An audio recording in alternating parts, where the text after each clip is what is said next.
Yuk. Baik, sebelum memulai pembelajaran hari ini, alangkah baiknya kita membaca doa. Ketua kelas tolong memimpin. Semua siap. Doa Mbak.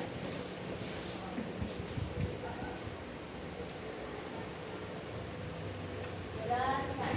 Beri salam. Assalamualaikum warahmatullahi wabarakatuh. Saya absen terlebih dahulu. Absen Jaya, Adik. Aji Pratama, Adik. Aldo, Adik. Alia, Jaga koperasi.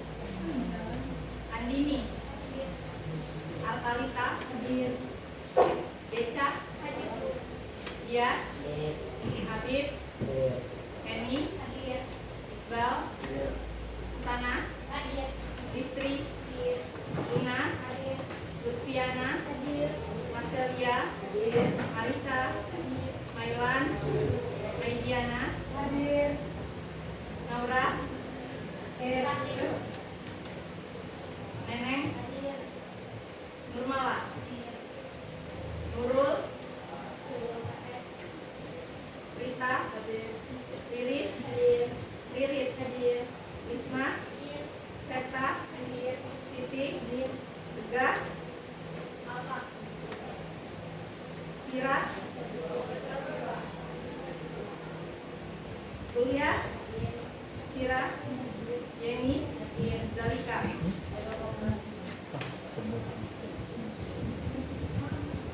Sudah ada yang tahu materi kita hari ini apa? Sudah. Apa?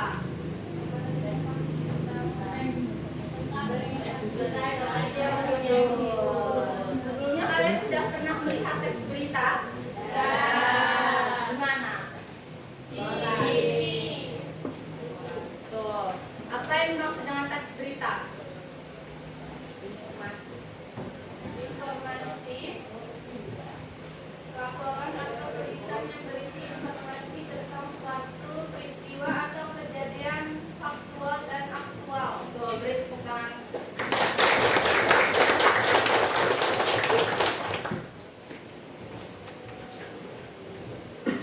Tujuan pembelajaran kita pada kali ini yang pertama mengidentifikasi struktur dan jenis-jenis teks berita. Yang kedua, menilai kualitas dan kreativitas berita berdasarkan unsur 5W1H. Yang ketiga, membuat vlog berita inovasi yang menghibur dengan bahasa yang santun, kreatif, dan faktual. Yang keempat, menyajikan hasil karya berita dalam bentuk vlog atau media digital yang menarik. Hasil akhir dari bab 2 yaitu membuat video vlog berita.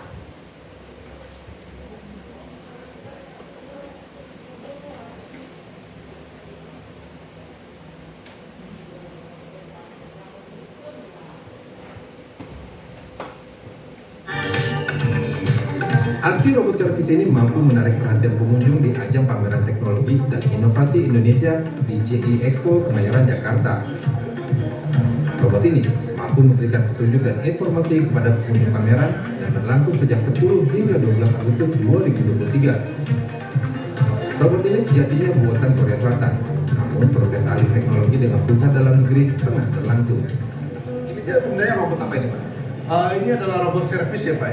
Jadi robot ini dapat kita gunakan untuk memberikan informasi mengenai suatu area, suatu lokasi. Jadi misalkan seperti di pameran ini ada data, kemudian kita bisa memberikan petunjuk-petunjuk lokasi dan robot ini bisa memandu. Saya mau nanya ke robot toilet di sebelah mana? Dia bisa nganterin kita juga gitu ya? Bisa. Kalian dianterin gitu ya? Oh, oke. jadi sangat praktis dan membantu, Pak. Iya. Untuk pengunjung. Berarti mungkin lebih banyak pakainya di mall gitu mungkin nantinya ya? Bisa di mana saja, Pak, yang berhubungan dengan customer service ya, dengan berhubungan dengan kita sebutnya wayfinder ya, Pak ya. Nah, maksudnya teknologi yang kita dapatkan gitu Pak, dari tempatnya Bapak mungkin mengirimkan orang untuk berlatih di sana, Iya. kemudian untuk sebagai apanya gitu atau manufaktur juga di sini gitu mungkin atau seperti apa? Kalau manufacture sementara ini masih 100% di Korea, Pak. Kalau di sini yang kita alih teknologi sudah di training untuk semua tim teknis kami dan tim sales itu sudah diberikan training khusus dari Korea. Pameran Teknologi dan Inovasi Indonesia merupakan rangkaian dari peringatan Hari Kebangkitan Teknologi Nasional. Pameran ini menggabungkan pelaku dan pengguna industri teknologi tinggi, mulai dari drone, penyedia jasa internet, teknologi informasi, artificial intelligence, dan lainnya. Total, ada 250 peserta pameran dari dalam dan luar negeri. Antusiasme warga juga cukup tinggi. Pada hari pertama saja sudah ada 5.500 pengunjung. Jauh melebihi target penyelenggara, yakni 10.000 pengunjung selama 3 hari pameran. Kita ingin menyatukan karena industri ini kan semuanya saling terkait dari hulu sampai ke hilir. Misalnya berkaitan dengan ABDI tentang ISP, itu kan broadband, internet dan segala macam. Tapi sementara ini mereka menggunakan kabel misalnya. Nah, kita datangkan juga para produsen. Pameran ini tidak hanya untuk mempertemukan pelaku dan pengguna industri teknologi, namun juga mendorong agar Indonesia semakin berkembang sebagai produsen industri teknologi, bukan sebagai pengguna saja. Gun Ramawan, Ari Tidiawan, Jakarta.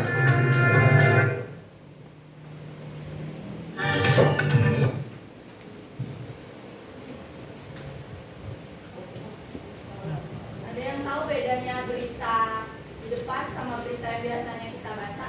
Saya jadi berita kemarin pameran teknologi dan inovasi Indonesia berbeda dari berita lain karena menunjukkan kreativitas, penemuan baru, dan manfaat inovasi yang bagi kehidupan, bukan sekedar melakukan peristiwa ini.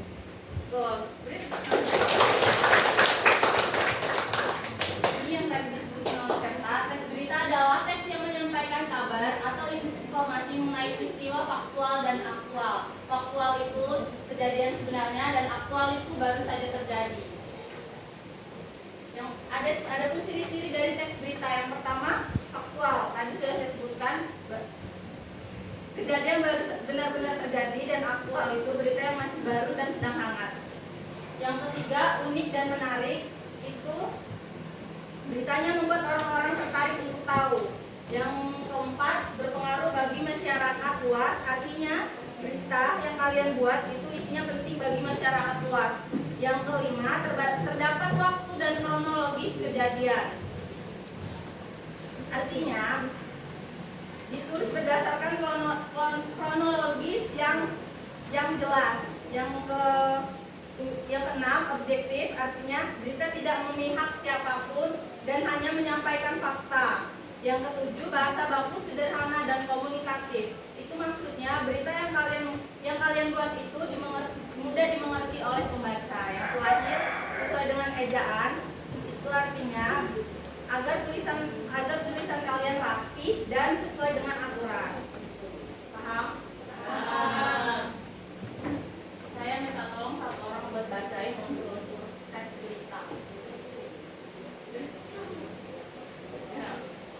Unsur teks berita. Unsur teks berita adalah macam atau yang kita kenal sebagai 5W plus 1H, yaitu apa, di mana, kapan, siapa, mengapa, dan bagaimana. 1. Apa, what. Kata apa digunakan untuk menjelaskan peristiwa yang terjadi. 2. Di mana, where. Kata di mana digunakan untuk memberitahu lokasi peristiwa tersebut terjadi. Kapan, when. Kata kapan digunakan untuk menjelaskan waktu terjadinya peristiwa. 4. Siapa, who. Kata siapa digunakan untuk menjelaskan jawaban dari orang-orang yang terlibat dalam peristiwa. 5. Mengapa, why. Kata mengapa adalah jawaban dari penyebab, alasan, atau latar belakang peristiwa. 6. Bagaimana, how.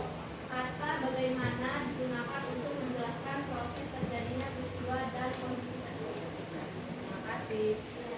Contoh dari apa itu, apa yang terjadi dalam peristiwa tersebut. Yang kedua, contoh di mana itu, di mana peristiwa itu terjadi. Yang ketiga, kapan. Kapan itu menunjukkan waktu, jadi kapan peristiwa itu terjadi. Yang keempat, siapa. Siapa itu sebagai pelaku ataupun korban. Yang kelima, mengapa. Itu menunjukkan mengapa peristiwa itu bisa terjadi. Yang keenam, bagaimana. Bagaimana itu contohnya, bagaimana peristiwa itu bisa terjadi. Paham sampai sini? Sekarang struktur teks berita. Struktur teks berita ini berbentuk piramida terbalik. ada namanya kepala berita, tubuh berita, dan ekor berita. Biasanya kepala berita ini berisi siapa, apa, kapan, dan di mana. Sedangkan tubuh itu berisi bagaimana dan mengapa. Jadi inti dari semua berita itu ada di tubuh berita. Sedangkan ekor itu hanya berisi saran dan masukan saja untuk berita tersebut ke depannya. Judul berita harus singkat, logis, dan dapat mewakili seluruh isi berita. Dalam menuliskan struktur berita ini, buatlah semenarik mungkin agar dapat memancing rasa penasaran pembaca. Maksudnya di sini walaupun dia judulnya itu singkat, tetapi tidak juga terlalu singkat. Biasanya judul berita itu ada 8 kata maksimalnya. Jadi tidak terlalu panjang dan tidak terlalu pendek.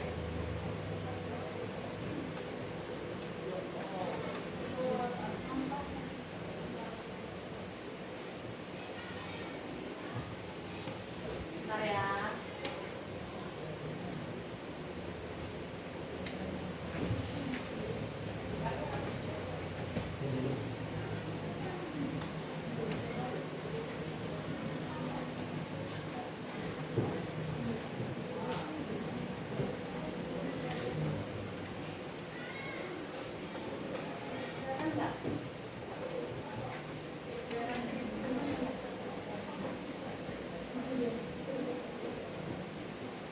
Di sini ada contoh dari berita inovasi. Yang pertama, kepala berita itu pasti tepatnya di atas pembukaan kepala. Di sini ada apa, siapa, di mana, kapan, selalu di sini. Sedangkan berita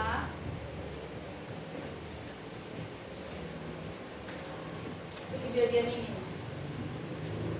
Ini berisi bagaimana dan mengapa. Inovasi yang mengantarkan hingga ke tingkat provinsi sampai ke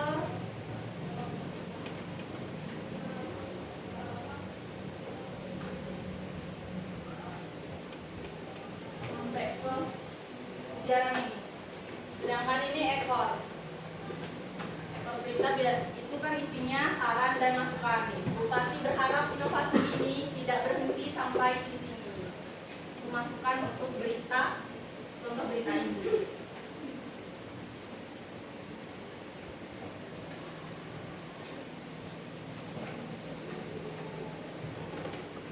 Paham sampai sini? Sekarang ada jenis-jenis berita. Minta tolong yang nomor 1 berita. Berita langsung adalah berita yang biasanya ditulis secara elektronik, tugas dan singkat. Berita langsung bagi penasihat yaitu SMS dan SMS. Contohnya, judul harga BBM naik, pemerintah berikan subsidi isi Jakarta 20 Juli 2024. Pemerintah resmi mengumumkan kenaikan harga bahan bakar minyak atau BBM per hari ini.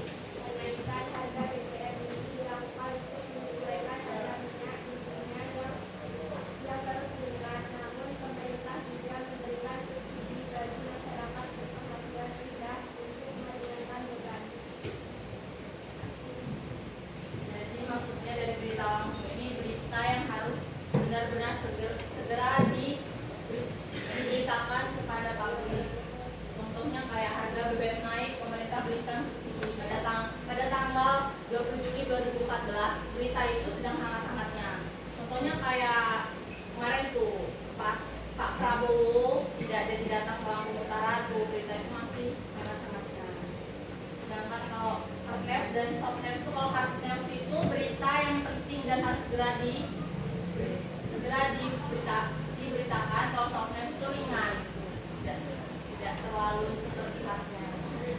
Biasa juga berita langsung ini terdapat di halaman depan koran. Berita opini.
biasanya ditulis oleh cendekiawan, ahli atau peneliti. Contohnya seperti Ekonom Senior Prof. Dr. Ahmad. Jadi berita ini berisi tentang pendapat penilaian dari Ekonom Senior Prof. Dr. Ahmad. Paham ya? Sedangkan berita interpretatif, berita interpretatif adalah berita yang dikembangkan melalui pendapat atau penilaian wartawan berdasarkan fakta yang ada. Contohnya, judul di balik kenaikan harga cabai, tantangan petani dan persaingan pasar. Isi Bandung 25 Juli 2024. Kenaikan harga cabai yang terjadi beberapa waktu terakhir tidak hanya disebabkan oleh faktor cuaca ekstrem, tetapi juga adanya kenaikan pasar oleh sejumlah oknum pedagang. Petani cabai menemukan harga jual yang rendah di tingkat tadi, sementara harga di pasaran terus meroket. Pemerintah perlu melakukan pengawasan ketat terhadap distribusi cabai untuk menjaga stabilitas harga. Jadi berita interpretatif ini tidak hanya menampilkan fakta, tetapi juga menjelaskan penyebab dan latar belakang terjadinya peristiwa. Contohnya seperti ini. Hanya disebabkan oleh faktor cuaca ekstrim. Jadi di sini menjelaskan sebabnya. Kita tolong. Berita mendalam, Darknet, atau berita mendalam adalah berita yang dikembangkan berdasarkan pendalaman dari suatu peristiwa. Contohnya, judul mengapa kualitas udara Jakarta semakin buruk. Isi Jakarta 28 Juli 2024, peningkatan jumlah kendaraan bermotor, industri, dan pembakaran sampah menjadi faktor utama penyebab buruknya kualitas udara di Jakarta.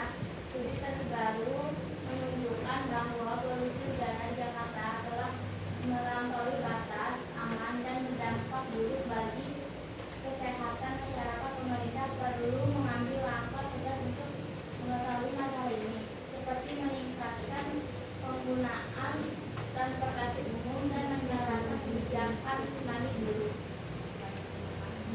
Jadi berita mendalam ini tidak sama seperti Saatnya jam ke-9 dimulai. It's time to begin the next lesson. Jadi berita mendalam ini hampir sama seperti berita interpretatif. Tidak hanya menampilkan fakta, tetapi juga membahas terkait sebab dan dampak dalam berita secara mendalam. Contohnya kayak mengapa kualitas udara Jakarta semakin buruk. Di dalam berita itu dia menjelaskan tentang dampaknya. Yang kelima, berita investigasi. Gimana berita investigasi untuk selanjutnya? Berita investigasi atau investigation adalah berita yang dikembangkan berdasarkan penyelidikan atau penelitian dari berbagai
mendalam. Jadi apa perbedaan berita interpretatif dan berita mendalam? Jadi berita interpretatif itu hanya berdasarkan berbagai pendapat dan wawancara dari narasumber, sedangkan berita mendalam itu berita yang berdasarkan data penelitian, laporan, dan studi yang jelas. Ada yang ditanyakan lagi? Ya, Bu. Bagaimana peran wartawan dalam menjaga kebenaran berita dari kelima jenis berita tersebut? Peran wartawan dalam 5 jenis berita ini yaitu yang pertama jujur, teliti, dan bertanggung jawab agar masyarakat mendapatkan berita yang benar dan bermanfaat, tidak mengada-ngada. Ada yang ingin ditanyakan lagi? Sampai sini saya anggap paham ya.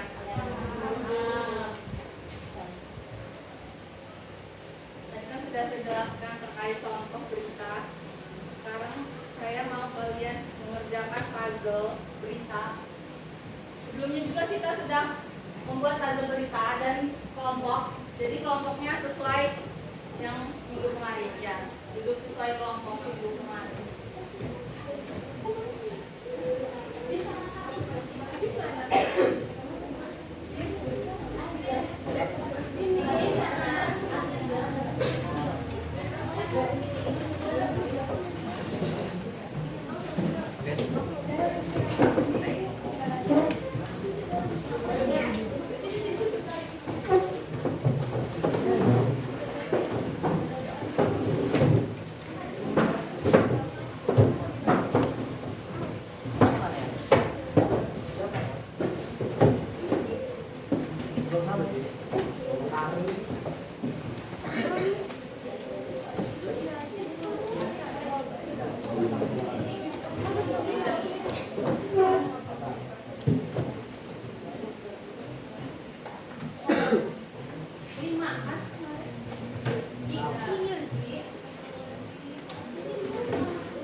Sudah.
Sudah. Sudah. Nomor 1.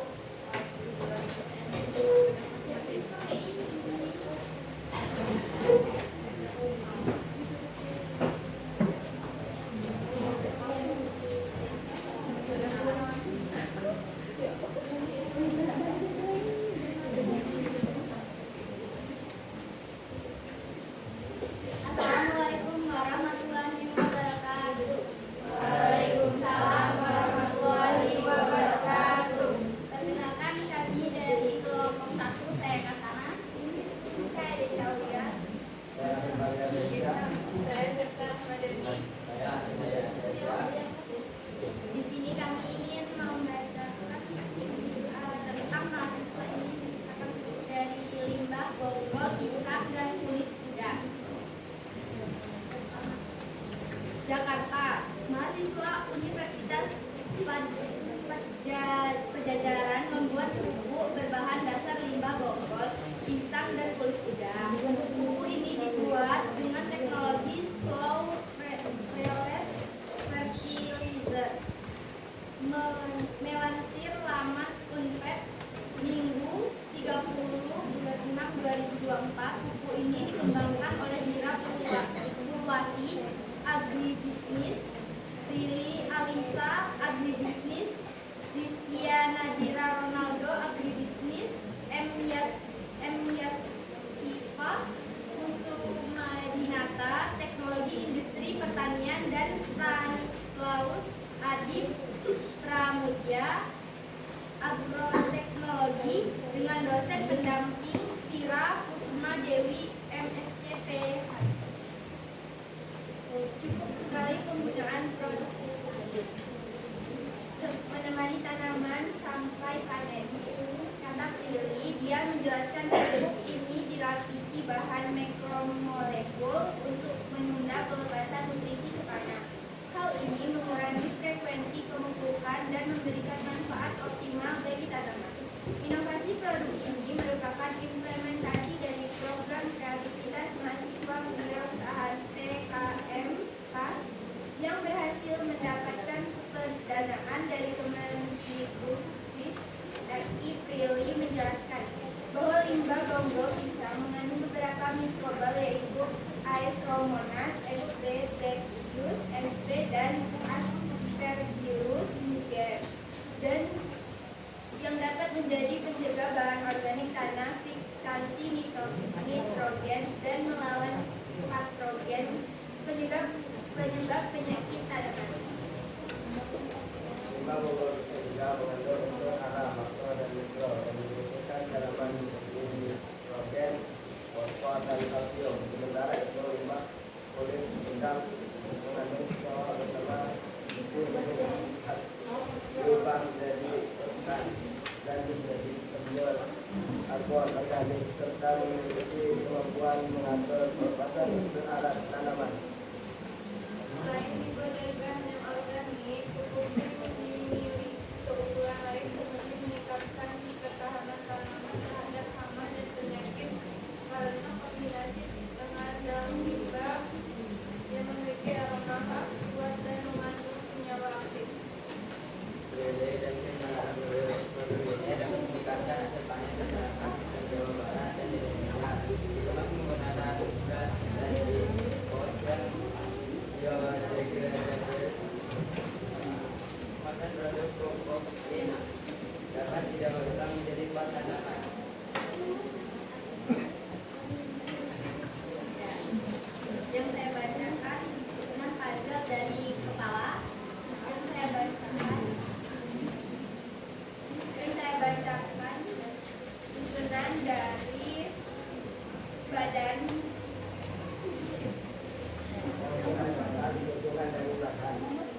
Metode konvensional turut menyumbang limbah medis berupa jarum suntik dan suntik di tujuannya.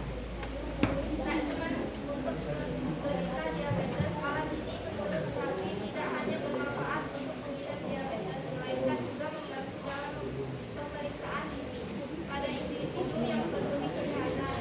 Ini juga dapat digunakan pada instansi kesehatan seperti rumah sakit, klinik, dan puskesmas. Infonya dikutip dari laman resmi ITS pada Selasa 2020. Ya, dan teman-teman yang terdiri dari Yati Mirasani, Muhammad Zidani Abdi, Rahmarullah, Sahadia, Rahmadani, dan Kusudi Arus Sejar. Ini berhasil membawa instruksi pada tingkat dalam tingkatan kesiapan teknologi atau IKT. Pada tingkat ini, teknologi telah mencapai prototipe yang mantap dan telah digunakan pada skala lingkungan yang kecil. Cara kerja alat yang bernama Daphne dan memanfaatkan cahaya infrared sebagai pematik detektor gula darah. Daphne memanfaatkan cahaya infrared yang tembakan akan mempelajari kemudian dan disediakan. Bila cahaya yang melewati jaring kemudian ditambah sensor optik fotodioda dengan panjang gelombang 940 nanometer. Kemudian sistem yang sudah dilatih akan menyaring, mengelola, dan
membuat terobosan baru berupa inovasi berbahan pangan lokal Tingkong.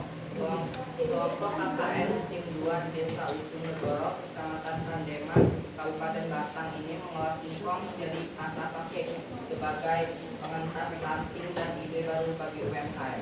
Ide ini muncul dari banyaknya masyarakat yang memiliki kebun singkong. Untuk dapat mengolah singkong tersebut menjadi hal yang baru dan ini dapat diterima oleh lidah anak muda.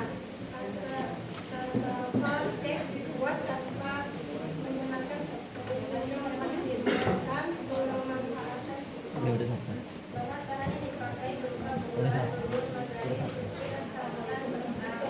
Rasa dari kue ini lembut dan manis sehingga membuat siapa saja akan pernah memakan kue tersebut. Singkong dipercaya memiliki kandungan beta-karoten yang tinggi sehingga dapat dimanfaatkan sebagai salah satu bahan pangan lokal.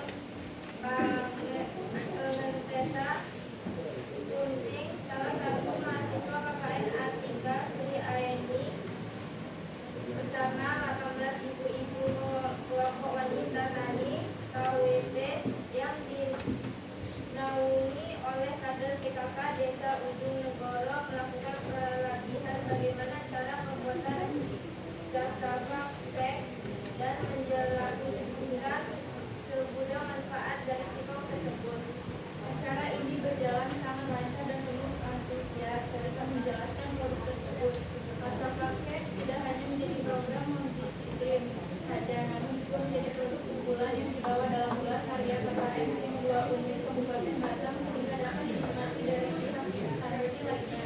Diharapkan produk ini dapat menjadi sebuah terobosan baru dalam pemanfaatan produk pangan lokal masyarakat desa untuk negara Batang. Artikel ini dibuat oleh mahasiswa S1 Antar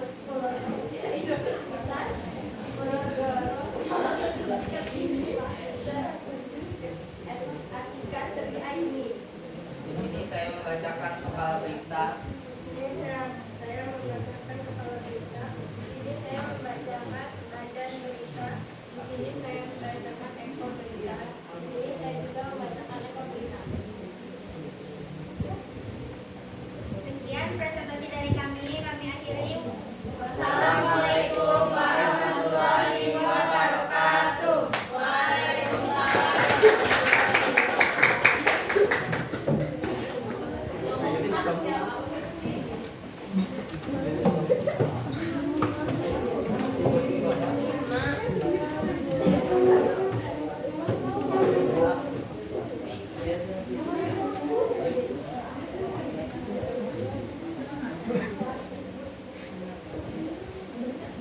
Assalamualaikum warahmatullahi wabarakatuh. Waalaikumsalam warahmatullahi wabarakatuh. Kami dari kelompok 4 ingin membahas tentang inovasi baru menyulap koper bekas gaji peredam suara. Dan kami menemukan struktur 3 berita. Yang pertama disampaikan oleh Risma. Inovasi baru menyulap koper bekas gaji peredam suara. Yang kedua, Gading Berita dibawakan oleh Iqbal dan Dia.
Departemen Teknik Mesin Universitas Diponegoro Undip, Muhammad Arianto, PhD, ciptakan robot hibrid berbasis serangga. Robot ini dinamai serangga sibernetik atau hybrid insect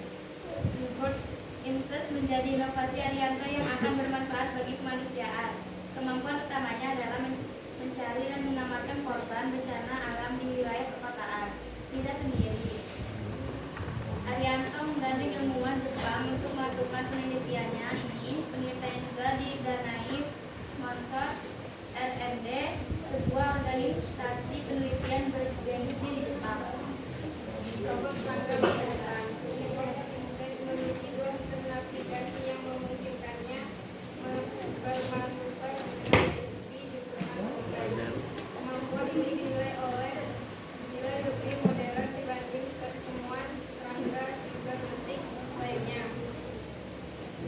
Bila sulit terdahulu hanya memungkinkan robot serangga bergerak pada lingkungan yang datar.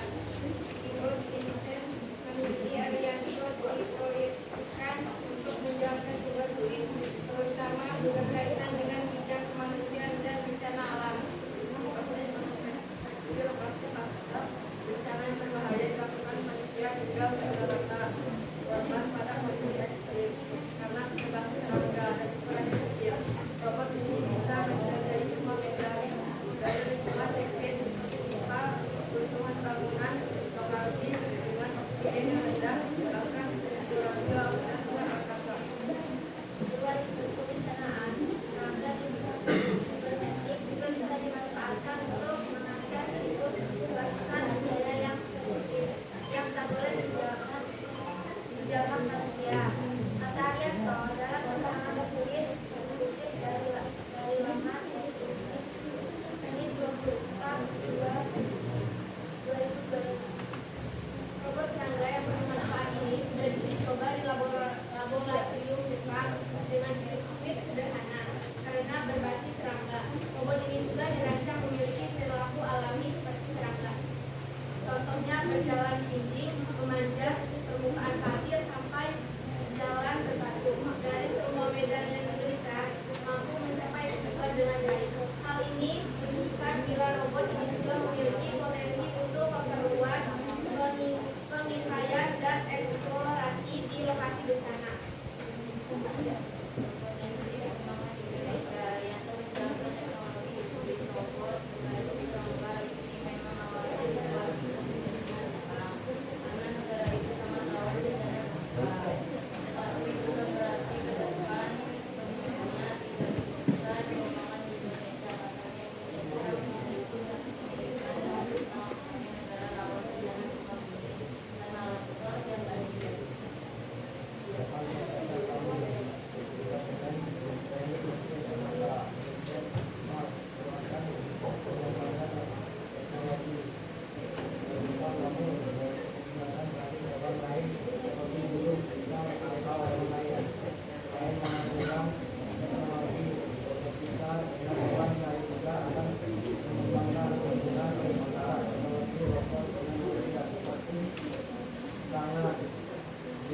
dengan ekseleton yang karena teknologi ini untuk akan sangat bermanfaat besar bagi manusia sehat atau pasien dengan disabilitas.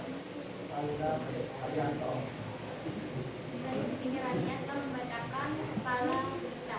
Saya Lita Ridayanti telah membacakan badan berita. Saya Prita Alwi telah membacakan badan berita. Saya Alwi telah membacakan badan berita. Saya Nurmala Putri telah membacakan badan berita. Saya Yeni telah membacakan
berita inovasi yang menarik dan kreatif. Ingat tadi hasil akhir kita apa? Hasil akhir dari pembelajaran ini di bab 2 blog berita. Membuat video.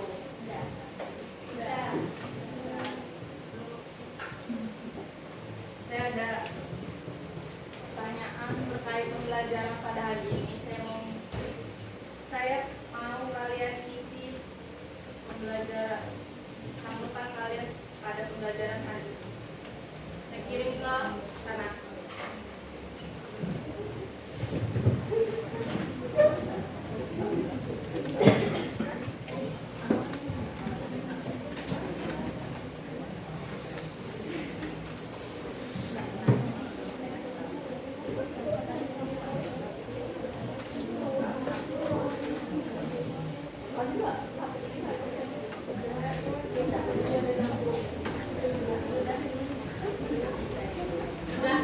Itu ada nilai-nilainya nanti.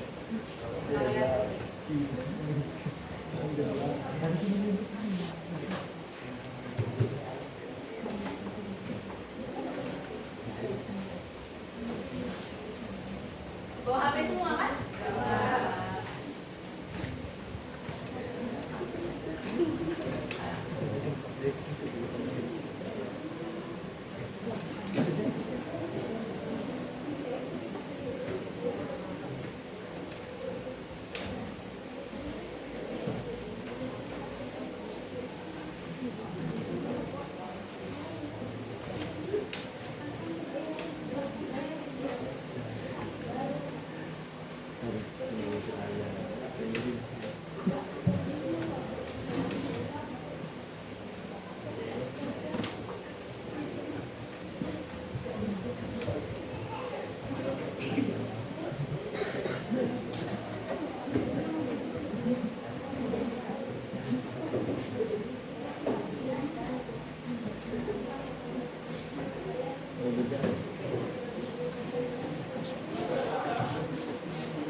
Oke, sip.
Baik, sudah ya?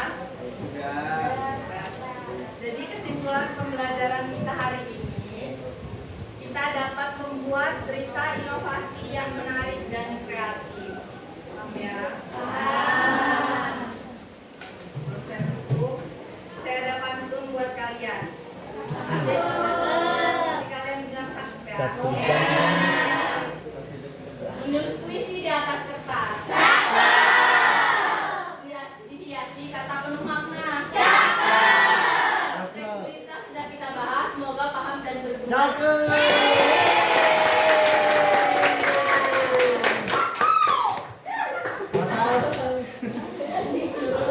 Siapa yang tadi yang aktif?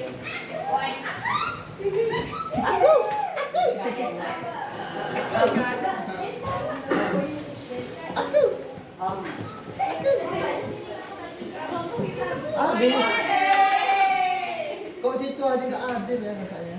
Dan kita tanya, minggu depan saya mau kalian buat vlog berita terkait lingkungan sekolah. Jadi masih di lingkungan sekolah. Oke kan?